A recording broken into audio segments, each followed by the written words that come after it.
buenas noches, bienvenidos a La Controversia, un programa de la Franja de Opinión de Canal Capital.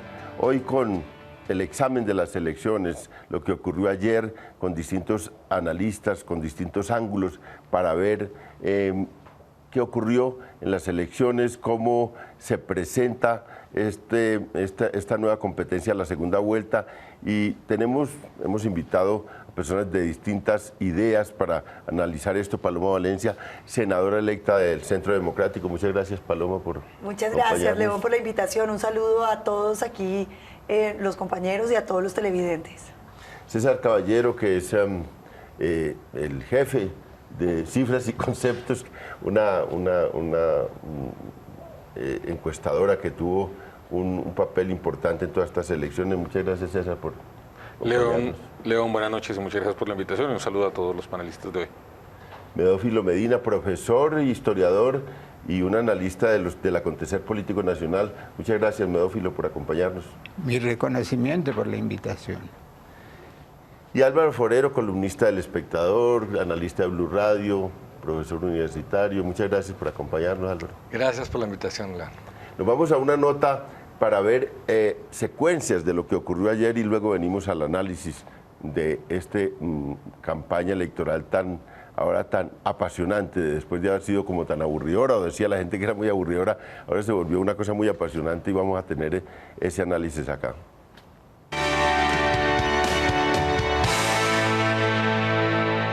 Colombia decidirá entre la paz o el fortalecimiento de la seguridad democrática, con una muy probable ruptura del proceso de paz con las FARC. Esta es una de las conclusiones de Congreso Visible, Centro de Análisis Político y Social de la Universidad de los Andes, tras la primera vuelta presidencial. Pues nuevamente va a ser viene una decisión muy importante dentro de 3 semanas en la elección que hagamos de presidente el 15 de junio y ahí lo que vamos a decidir hacer es votar por un candidato que quiere continuar con unas negociaciones de paz en La Habana con las guerrillas, y esa fue su propuesta de campaña, versus un candidato que probablemente va a poner condiciones a que eso se siga dando de una manera mucho más exigente o simplemente se termine. La polarización continuará profundizándose en las próximas semanas y los colombianos entran desde hoy en un proceso de reflexión para definir su apoyo a favor o en contra de uno u otro candidato. Santos, Uribe, Zuluaga están generando una polarización muy grande dentro de la población y quienes no quieren el uribismo y el Oscar Iván Zuluaguismo, si es que ya se le puede decir así, probablemente pues no se van a unir a esa campaña. Política y electoralmente, ¿hacia dónde va Colombia? Esa es una pregunta difícil de responder. Hacia el continuismo, en caso de que gane el presidente Santos, o habrá un quiebre en muchas de las cosas que ha hecho durante este cuatrienio en caso de que Oscar Iván Zuluaga gane. Partido favorito para esas alianzas puede ser el conservador, es el que más votos tiene que poner y más tiene que jugar. Cabe suponer que los seguidores de Clara López van a recibir, si el partido sigue su tradición, libertad de voto, pero no un endose directo de votos a ninguno de los candidatos. Ahí el tema de la paz puede hacer que los votantes de la izquierda se inclinen más hacia Juan Manuel Santos, y nos queda la inquietud de Peñalosa, que tiene muy poco margen en realidad, porque si Peñalosa habla muy claramente de una alianza con Uribe, le puede pasar lo mismo que le pasó cuando se presentó alcalde de Bogotá, que sufrió un castigo y que su voto se mueva y esa base del voto verde, de la ola verde, esos restos de la ola verde, se muevan hacia la unidad nacional más bien y generen cierto rechazo hacia la opción de Oscar Iván Zuluaga. Entonces creo que también su posición es bastante complicada. Enfatizó la preocupación para la democracia de un 60% de abstencionismo en estas elecciones. Que hay que ver si en esta segunda vuelta se movilizan y si forman parte de eso. Entonces también hay mucho que ganar si uno intenta captar ese voto que no participó, que no se activó de cara a la primera vuelta. Dijo que con las declaraciones de Oscar Iván Zuluaga el día de hoy de suspender los diálogos con las FARC, si llegara a ser presidente de la República, cometió un gravísimo error. Al tomar esta posición sí lleva el debate a que sea lo que Santos plantea, guerra o paz, la opción que se va a votar. ¿Qué pasa en las relaciones de Colombia y Venezuela? ¿Qué busca cada candidato? Hay un amplio sector de la opinión colombiana que tiene gran rechazo hacia la figura de Chávez y todo lo que es el chavismo. En ese sentido, la posición de oposición al chavismo da votos. Ahí claramente Óscar Iván Zuluaga tiene una posición muy dura respecto al régimen de Chávez. Ha hablado durante toda la campaña de régimen totalitario y de la dictadura castrochavista, ¿no?, marcando mucho esa oposición, mientras Santos ha evitado mucho incluso las preguntas sobre eso, porque sabe que es un tema sensible que puede restarle votos. Las candidatas de la izquierda democrática, Clara López y Aida Bella, consolidaron con su votación a ese sector ideológico en la capital del país. Los más de medio millón de votos conseguidos en Bogotá y casi 2 millones en el resto de Colombia, además del porcentaje de más del 20% en la ciudad y más de 15% a nivel nacional, ratifican la valía de quienes adelantaron un proyecto de propuestas sociales. Vamos a construir la unidad de la izquierda y de los sectores alternativos en Colombia. López y Abella, las candidatas del Polo y la Unión Patriótica, fueron quizás las únicas que profundizaron en plantear temas como los problemas del modelo económico del país y las faltas sensibles y constantes en cuanto a salud y educación, entre otros.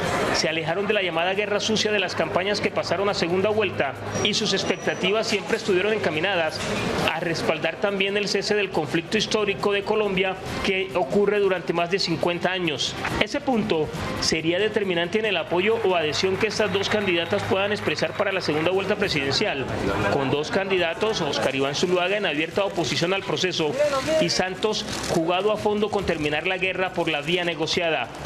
Las reuniones y consensos que se logren con estas dos candidatas independientes serán definitivas en el futuro a mediano y largo plazo de lo que pueda ocurrir en Colombia. La palabra adhesión no cabe con nosotros. Vamos a debatir, vamos a discutir no solamente al interior del Polo o con su dirigencia nacional, sino también con su dirigencia departamental. Nosotros no tenemos ninguna decisión en este momento de cuál va a ser nuestra posición en las próximas semanas. Es una decisión que vamos a tomar de manera colectiva con el movimiento ciudadano que hemos venido construyendo. Aunque durante el discurso Peñalosa ratificó su respaldo a la paz. La ilusión de construir un país en paz puede ser una oportunidad cercana. Dejó la puerta abierta a futuras alianzas, incluso con Zuluaga, a quien hasta hace una semana le había pedido la renuncia. Claramente no creo que un candidato a la presidencia pueda tener investigaciones tan graves en su contra, que definitivamente hacen imposible no solamente que pueda tener frente a los colombianos esa autoridad moral que requiere un candidato, sino que también implica que de llegar a la presidencia se pasaría todo el tiempo defendiéndose de la posibilidad de ir a la cárcel. La Alianza Verde estudia 3 escenarios: apoyo a Santos, a Zuluaga o dejar en libertad a los miembros de la colectividad. Cualquiera que sea la decisión se conocería esta misma semana. Rifirrafes como estos. A mí me persiguió el presidente Uribe desde el primer día porque no fui precisamente su títere. Usted no me puede venir aquí a decir eso. Usted fue compañero mío y fuimos del mismo gobierno. Usted a mí me respeta. Fueron, según la MOE, parte determinante para generar la abstención de cerca de un 60% a nivel nacional, lo cual, según el observatorio, generó evidente desmotivación frente al voto. Fue por la discusión entre campañas que no se centró en los programas de las campañas, sino en rifirrafes entre campañas y peleas mediáticas. Por ello, la misión de observación electoral hizo un llamado directo a los dos candidatos que pasaron a la segunda vuelta. Lo que creemos es que cuando hay conflicto puede haber desilusión de los ciudadanos a entrar a votar, y lo que le recomendamos a las campañas es que se centren en los programas. Por otra parte, la misión de observación electoral también hizo un balance de lo que se presentó durante el fin de semana en materia de delitos electorales. Vimos varias de las campañas que el día de las elecciones entregaron volantes, panfletos, pequeñas figuritas como si fueran del álbum Panini, con caras de los candidatos, y que eso claramente el día de las elecciones no es permitido. Los niveles de abstención electoral fueron los más altos en Colombia desde 1994.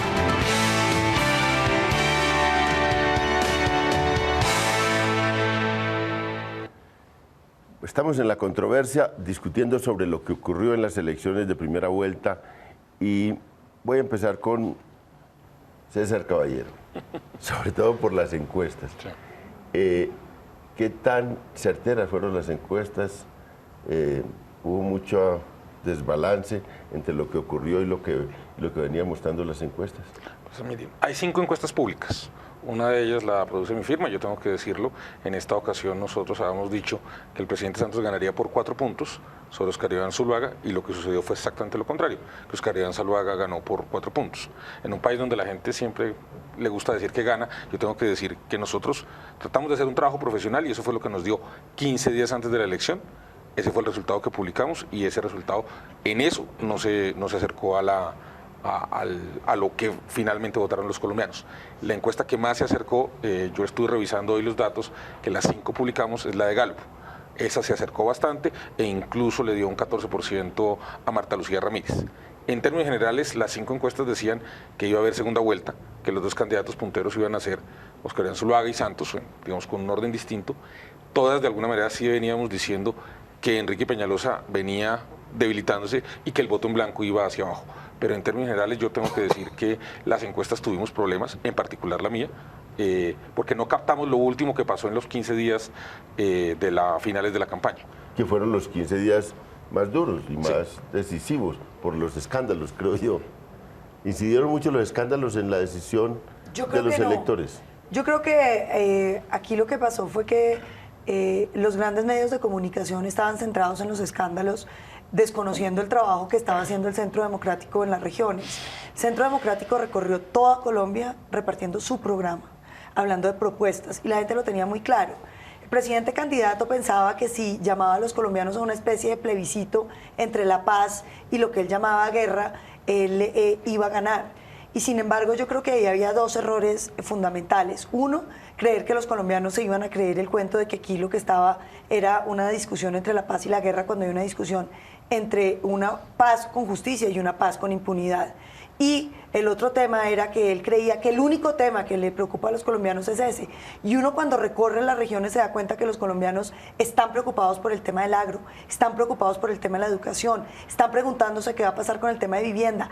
Hay una preocupación genuina en el tema de la salud y el presidente candidato descuidó todo eso. Nosotros esperábamos ganar en la primera vuelta, estábamos confiados de que eso iba a pasar y creemos que eso fue lo que pasó. Paloma, pero esa carga de caballería de que entraron $2 millones a la campaña de Santos, eso no fue una cosa realmente que influyó en el tema. Yo creo que no, porque yo voy a citar un tuit que me leí hoy que me pareció muy bueno, que decía que el tal santismo no existe sin la mermelada. Yo no veo que el presidente candidato tenga voto de opinión. El presidente candidato está dependiendo de las maquinarias electorales tradicionales y eso lo muestra los departamentos en los que ganó León.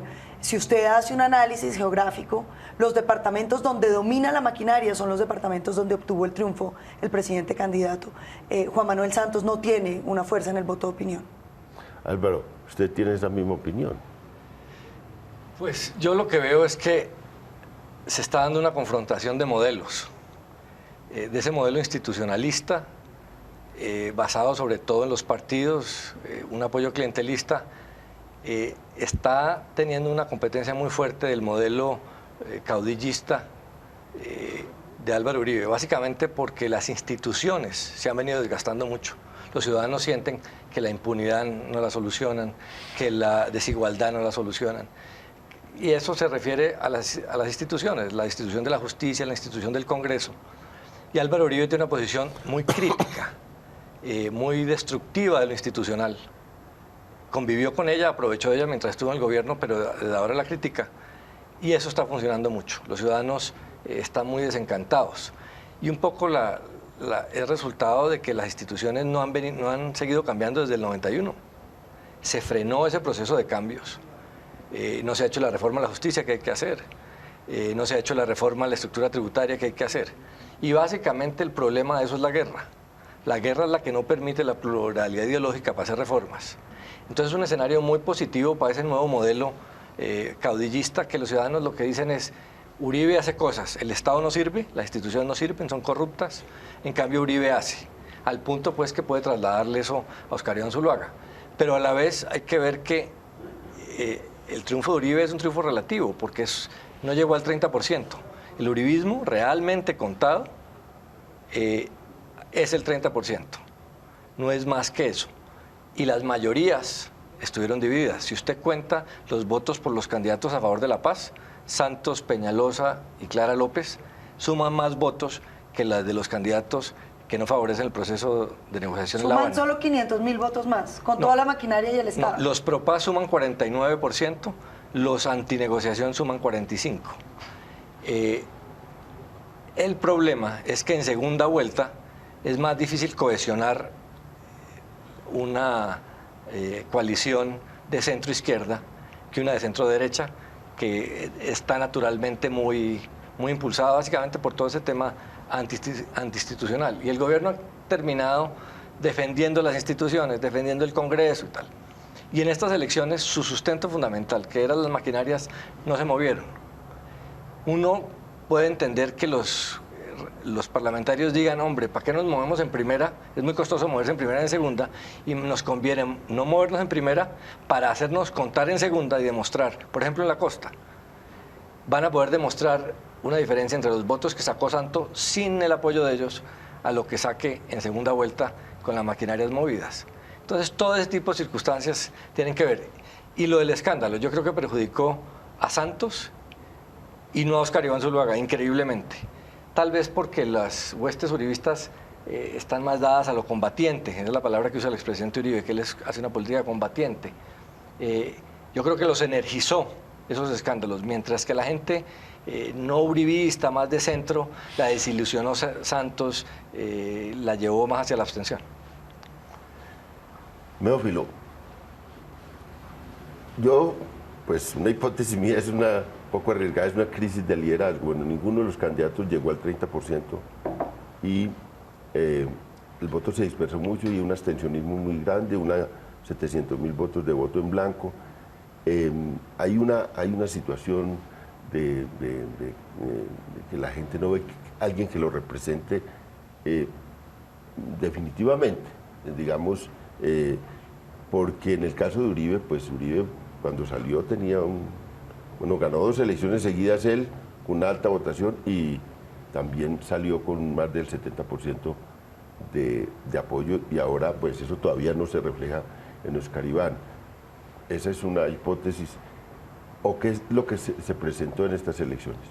Yo creo que tanto para que los ciudadanos actuemos con coherencia en la segunda vuelta, como para el análisis del sistema político, una evaluación integral de lo que se escenificó el domingo es fundamental. Es decir, esa abstención del 60% no la teníamos desde el tiempo del Frente Nacional, que llegó al 66%, 62, 66 en esos años. Pero es que el Frente Nacional, por definición constitucional, no reconocía oposición.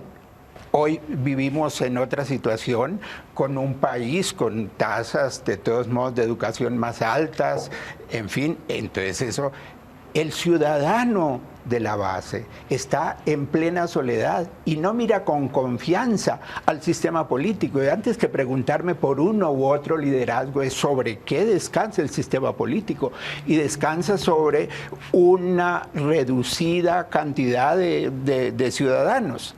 Ahora, dentro de eso hay que analizar las tendencias. Por ejemplo, si sumamos, aún metiendo en la extrema derecha, que representa tan cabalmente Uribe y el vicario, si analizamos eso, pues, y juntamos los votos de la candidata conservadora, tenemos el 17.5%. Esa es la derecha extrema en este país.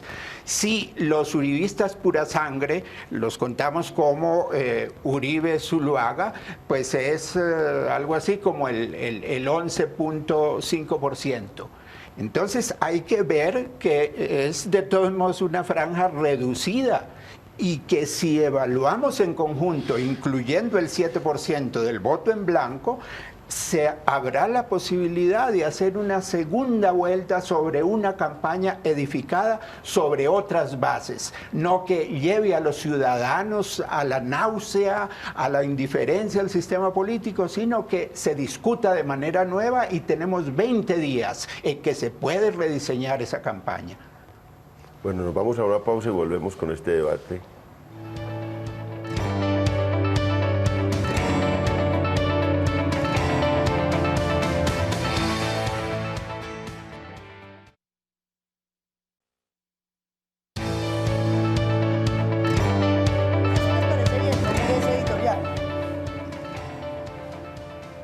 Estamos en La Controversia, un programa de La Franja y Opinión de Canal Capital, y hoy con el debate, pues la coyuntura, el debate de las elecciones. Y César, esa disyuntiva va, digamos, ya está, ya no hay forma de sacar de la disyuntiva que planteó Santos y que aceptó hoy el candidato también, Óscar Iván Zuluaga, de que el tema central es la postura frente a los diálogos de paz de La Habana. Cómo enfrentarse a esos diálogos con una continuidad del modelo que ha estado cambiando ese modelo. Esa realmente, de ahí no hay salida, y cómo, qué posibilidades tienen los candidatos ya metidos en ese campo. Yo creo que en la primera vuelta nosotros teníamos 6 opciones de voto, incluido el voto en blanco, y ahí la votación estaba fragmentada, de alguna manera fraccionada en 6 opciones. Lo que vamos a ir a una segunda vuelta es 2 modelos de sociedad distintos, alternativos, con temas más allá del proceso de paz bastante distintos. Por ejemplo, el tema de la familia, que es un tema que Óscar Iván ayer en su discurso mencionó, y el tema de las respuestas que hay de los 2 candidatos, por ejemplo, sobre el derecho de las minorías de género, que tienen sobre esos temas. Ahí, si usted mira las respuestas que ellos han dado en todos los debates, son 2 temas totalmente distintos. ¿Qué dice el uno y qué dice el otro? Pues obviamente Óscar Iván Zuluaga, frente al tema de la adopción de parejas de niños por parte de parejas gays, tiene una posición, el presidente Santos ha manifestado otra. Frente al tema de relaciones internacionales, el doctor Óscar Iván Zuluaga dice que él quisiera tener una actitud mucho más, digamos, fuerte, dice él, frente a Maduro. El presidente Santos manifiesta que su relación internacional frente a Venezuela tiene un modelo distinto, y usted va empezando a mirar no solamente en el proceso de paz, sino en muchos frentes, que hay 2 modelos de sociedad de alguna manera distintos que se reflejan de una manera, digamos, contraria, y que son 2 alternativas que vamos a tener los colombianos. En la primera vuelta había 6 opciones, en la segunda hay claramente 2 opciones que sí son distintas. El proceso de paz es uno de los temas, pero yo sí creo que aquí estamos frente a 2 modelos de sociedad realmente distintos. Si son tan abiertamente contradictorios los discursos y las prácticas políticas, hay 2 proyectos de sociedad como... Yo creo que hay 2 proyectos de sociedad, pero sobre todo hay 2 proyectos de política distinta. Álvaro decía que es que el uribismo un poco destruye las instituciones. Yo creo que no. Yo creo que las instituciones en Colombia han venido fracasando. Aquí hablan de instituciones y en realidad son unos edificios. El Estado colombiano es una madrastra mala con el pueblo colombiano. Y lo que representa el uribismo es algo así como una tutela. Es cuando la justicia no funciona, usted necesita mecanismos para que las cosas pasen. Y el uribismo lo que lo caracteriza es la capacidad de ejecución, de que realmente se puedan hacer las cosas. El gobierno de Juan Manuel Santos me recuerda a mí los gobiernos de la vieja Colombia, donde todo se prometía, todo se anunciaba, pero nada se cumple, nada se hace. Es el gobierno de la inoperancia total. Entonces le hablan al país de la reforma a la educación y retiran el proyecto. Le prometen a los militares el retorno al fuera militar y se le cae por vicios. Le hablan al país de la reforma a la justicia, la tienen que hundir porque es un acuerdo casi criminal entre los poderes. Luego hablan de la reforma a la salud y los médicos y las enfermeras tienen que salir a protestar. El gobierno de Juan Manuel Santos adorna todo con el anuncio de el cambio histórico, el no sé qué, pero en realidad no pueden hacer una vía, no pueden terminar Gramalote, no pueden cumplirle a los colombianos con las necesidades. Lo que le ha mostrado al presidente Uribe es que sí se puede, es que uno sí puede cumplirle a los colombianos. No se solucionan todos los problemas, se cometen 1000 errores, hay cosas que quedan faltando, pero se hacen cosas, se logra cumplir, y yo creo que esa es la enorme diferencia. Y en el otro tema, Juan Manuel Santos le apostó todo a la politiquería. Yo creo que el país ahí tiene una reflexión de fondo que hacer. Cuando usted analiza los problemas, León, los televidentes lo saben, los grandes problemas de Colombia, de por qué no funciona la salud, de por qué no funciona la justicia, de por qué no funcionan tantas instituciones que deberían funcionar, es porque la corrupción de la politiquería está destruyéndolo todo. Y un presidente que le apuesta a ese modelo como mecanismo para llegar al poder es un presidente que no debería ganar, porque Colombia tiene que ganarle a la corrupción y a la politiquería. Se me hace que usted, Paloma, ha tenido con Álvaro ese debate ya muchas veces por la referencia que hace. Entonces, a ver, Álvaro. Pues en el último tema, sí, es cierto que los partidos políticos, el sistema clientelista es el modelo institucionalista que defiende Juan Manuel Santos. Uribe defiende ese modelo caudillista que su sustento político es la cosa populista. Es el odio a las FARC, ese es el verdadero sustento del uribismo. Usted le quita eso y no queda sino el caudillo, la adoración de la persona y tal. En lo que dice Paloma de las diferencias de gestión, sí son indudables. Mientras que Santos, todos son proyectos de largo plazo, que tienen problemas en ejecución. Todas sus apuestas son o de reformas o de políticas de largo plazo. Las de Uribe, todas son de corto plazo. Todo lo que ha hecho Uribe siempre produce rentabilidad política inmediata. Santos es de proyectos de largo plazo. Uribe no hizo una reforma. La única estructural fue la reelección. Lo demás, no ha habido nada distinto a cambiar. ¿Y la reforma política, Álvaro? No, esa regañadientes, esa la tuvieron que imponer el Partido Liberal porque él no quería. El Partido Liberal era una minoría, así como para imponer. Eso fue producto del Congreso y le tocó aceptarlo. ¿Y la ley de justicia y paz? Bueno, pues también se la cambiaron todas. Si lo hubieran dejado así, le daba impunidad a los paramilitares. Cuando oye a la gente que critica, entonces es malo. No, y si no oye, entonces es también malo. No, el presidente Uribe le apostó a muchas cosas de fondo que siguen estando vigentes hoy en día, Álvaro. Y por eso el país lo sigue queriendo. Y la gran diferencia en términos prácticos es que Uribe no es bueno en la dimensión de grandes transformaciones, pero es un genio en la reacción. Tiene unos reflejos políticos enormes para manejar las coyunturas. Santos ha demostrado que tiene cero reflejos. Si usted ve la caída en las encuestas, todas son productos de malos manejos de crisis. Empezó con la reforma de la justicia, siguió con los paros. En cada una de esas bajaba. En la evaluación de su gobierno es distinto. Y la política, gracias a Uribe, se terminó enfocando en eso. Los colombianos se sienten tranquilos o no si hay un presidente que maneja las coyunturas, si es duro frente a los temas. Y lo que decía Paloma, yo no decía que el uribismo destruye las instituciones, sino que se pone de otro lado, por fuera de las instituciones, las critica, eso genera aplausos. Pero cuando gobernó, convivió con todo eso. Por ejemplo, la politiquería. Uribe llegó al poder prometiendo dos cosas, lucha contra las FARC y la politiquería.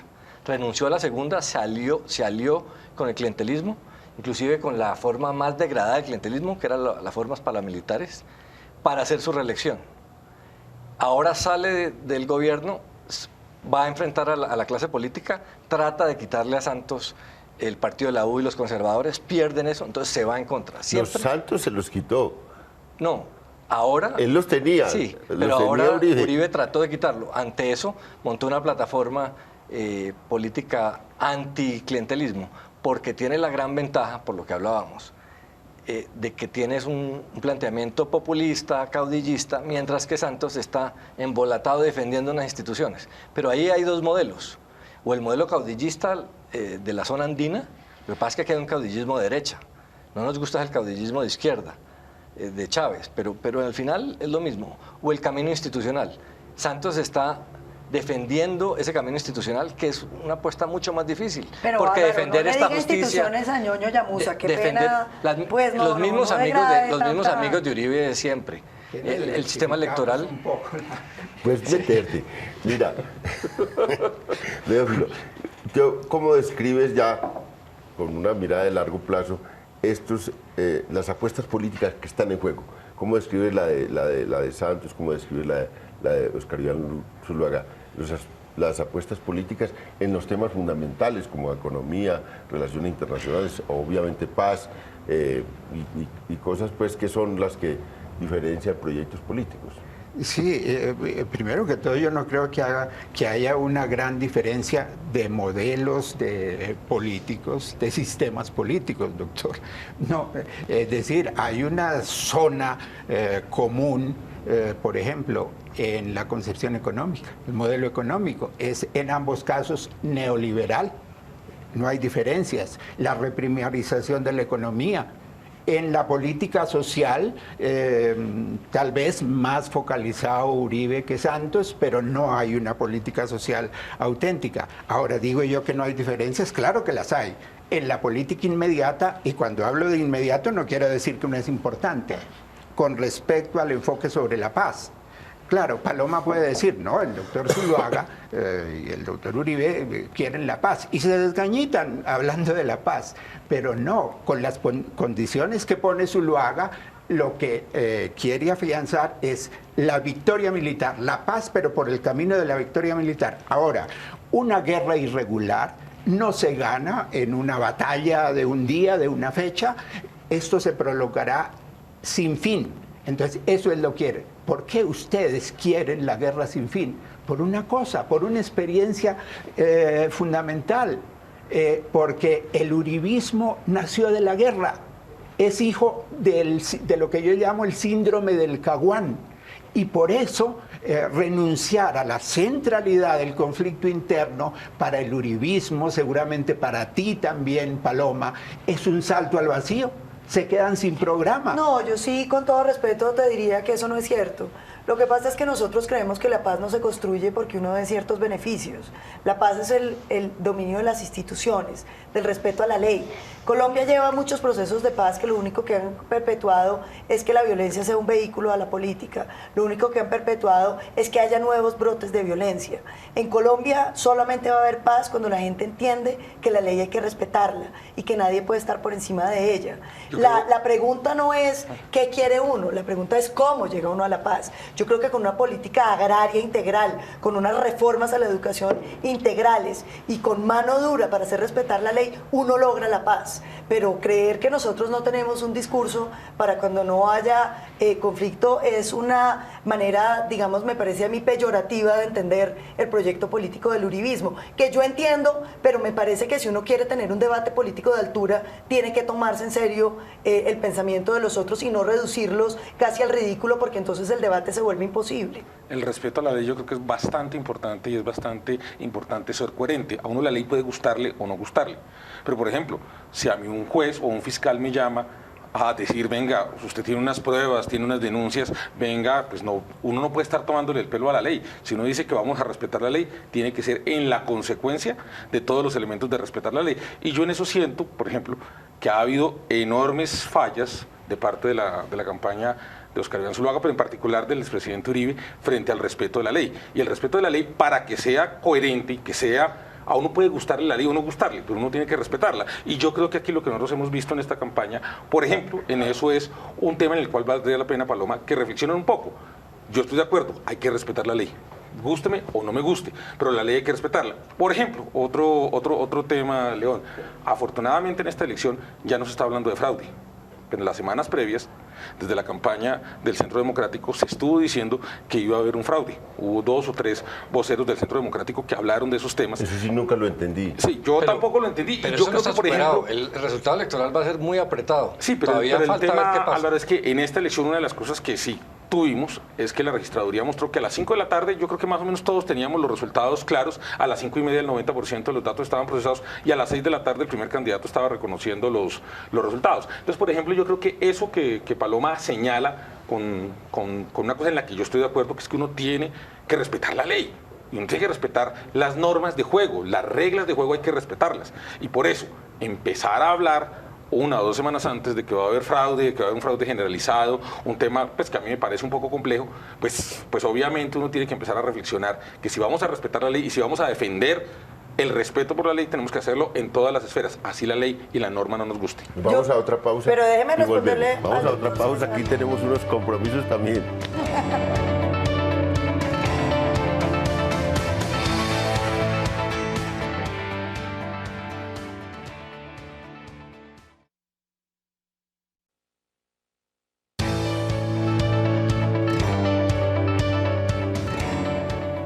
Estamos en La Controversia, programa de opinión que debate cada semana sobre los temas de la coyuntura. Esta semana, claro, nos tocó hablar sobre las elecciones y vamos a entrar en un segmento de discutir sobre las alianzas y sobre la relación entre la importancia que tienen las alianzas ya hacia la segunda vuelta y el discurso, es decir, propuestas y alianzas, cómo es ese balance, cómo los candidatos van a jugar, cuáles estrategias se propondrán estos candidatos para buscar un electorado más allá del 25 o del 29% que tienen los dos candidatos que llegaron a segunda vuelta. Pero antes, Paloma tenía una pequeña réplica a lo que había dicho. Primero, sobre el tema de la ley y el presidente Uribe en la Fiscalía. No lo están citando por fuerza de ley, porque uno como particular no tiene obligación a poner denuncia, César. Y lo segundo... El delito es un delito en el Código Penal que implica temas de seguridad nacional, sí tiene la obligación. Pero no es de seguridad nacional, es de financiación de campañas. No, pero y temas de narcotráfico, el Código lo establece. No, él no está denunciando por narcotráfico, ni por enriquecimiento ilícito. Decir que 2 millones de dólares entran es una discusión jurídica. Eso es un delito de enriquecimiento ilícito. El fiscal no lo ha llamado, no lo ha citado. El Código Penal dice que sí. Un tema ético, político. Y lo más importante de eso es que uno no puede poder respetar las reglas del juego cuando las reglas se manipulan. Un fiscal general de la Nación que sale a dar una entrevista eminentemente política, calificando de neofascista, neonazi, un partido político. No, eso es inaceptable en cualquier lugar del mundo. Y las críticas, pero déjeme terminar, y las críticas de la registraduría, sí, pues que usted me interrumpe, y las críticas de la registraduría se cimientan en unas pruebas fehacientes que presentamos sobre un fraude generalizado que hubo en las elecciones parlamentarias. Sí. Bueno. Este es duro. No, pero es que voy a decirlo, es que estaban diciendo unos señores Araujo que hablaron el miércoles antes del Centro Democrático y el mismo expresidente Uribe, dijeron que las elecciones que vimos el pasado domingo, las que no habían sucedido, iba a haber fraude. Y por eso al presidente Uribe le dijeron, usted va a aceptar los resultados, se negó a decirlo e incluso hubo esas insinuaciones. ¿Sabe eso a lo que me quiero referir? Pero pasemos al tema que usted señala, León, de lo que va a pasar ahora. Yo creo que las coaliciones van a ser muy importantes, pero no van a ser totalmente determinantes. Yo creo que en la segunda vuelta los ciudadanos vamos a votar con una mayor libertad de lo que se ha hecho, por ejemplo, de lo que se hizo en las parlamentarias. Ya vimos que en la primera vuelta la gente votó como quiso y en la segunda vuelta se va a votar con una enorme libertad. Yo creo que los dirigentes políticos tienen que ser enormemente respetuosos a la hora de hacer estos acuerdos, que yo creo que son necesarios. Son necesarios, pero yo no creo que un partido decida irse con un candidato automáticamente implique que todos los votantes que tuvieron en primera vuelta van a ir allá. Yo creo que los votantes tienen una capacidad de discernimiento muy grande que va a permitir, y lo que va a obligar es que los dos candidatos tienen que convencer con sus propuestas. Son dos modelos distintos, yo creo que aquí hay dos modelos alternativos, hay cosas en las cuales se parecen, pero hay cosas en las cuales se diferencian. Y yo creo que lo que vamos a tener son 20 días en los cuales los dos candidatos tienen que decirle al país, mire, aquí hay unas diferencias claras que el país escoja. La siguiente pregunta, y quiero con esto terminar, es: cualquiera que vaya a ser el presidente de Colombia tiene que lograr más de 7 millones de votos. Y eso implica un crecimiento muy grande para cualquiera de los dos. Hay 5 millones de personas que votaron por 3 candidatos que no van a estar en segunda vuelta y ellos van a ser determinantes en lo que va a pasar en la segunda vuelta. Y la pregunta subsiguiente es, si uno va a armar una gran coalición, ¿qué es más fácil?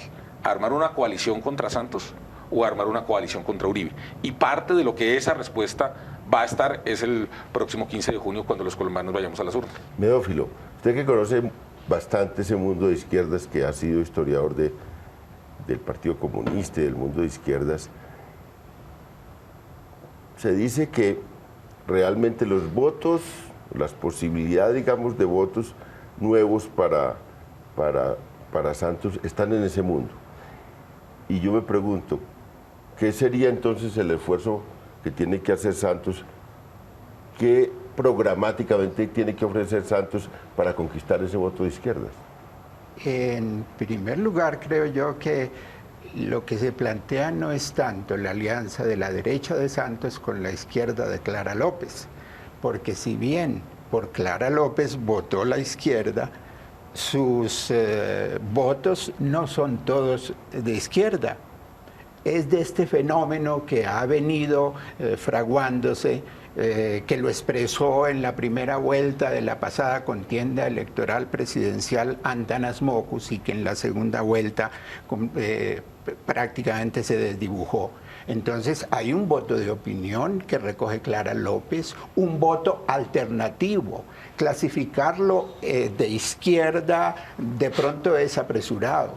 Y al hacer este esclarecimiento digo que los dirigentes de izquierda no pueden proyectar hacia la segunda vuelta que viene, pues sus imágenes tradicionales de izquierda. Tienen que ir a una alianza mucho más amplia. Yo diría, por ejemplo, que en vez de enzarzarse en una discusión muy profunda sobre los modelos económicos, se elabore de parte de la candidatura de Aída y de Clara unas propuestas muy claras que salen incluso de los acuerdos de La Habana.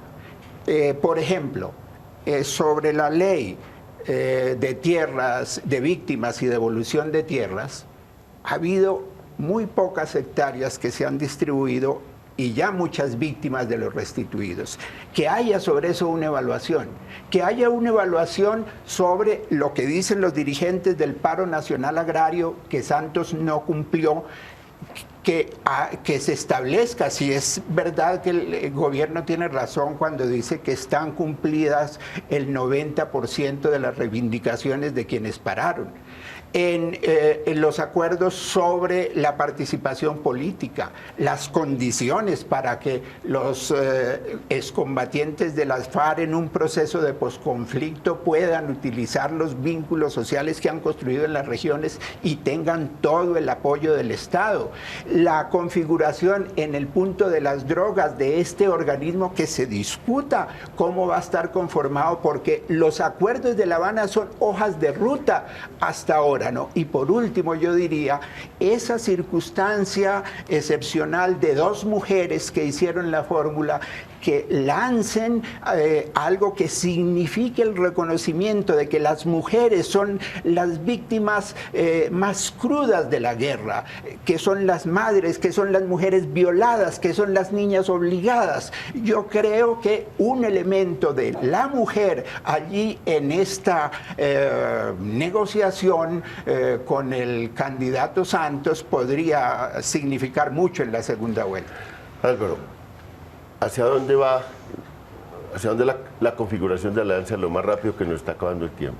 Por primera vez se da la configuración electoral que diseñó, que quería la Constitución del 91 cuando diseñó la segunda vuelta, para generar gobiernos de coaliciones. Lo que no sabemos es si se va a poder hacer unos acuerdos programáticos, por ejemplo, entre el Polo y la Unidad Nacional, porque hay unas presiones muy grandes. Para Santos, hacer un acuerdo con la izquierda no es fácil, sobre todo en temas económicos. Pero también para la izquierda, no hacer un acuerdo con Santos y permitir que se vaya al traste un proceso de paz y vuelva al poder el uribismo es muy complicado. Entonces, ambos van a tener que hacer un ejercicio de pragmatismo muy grande, que es bueno para la democracia. Para eso son las segundas vueltas.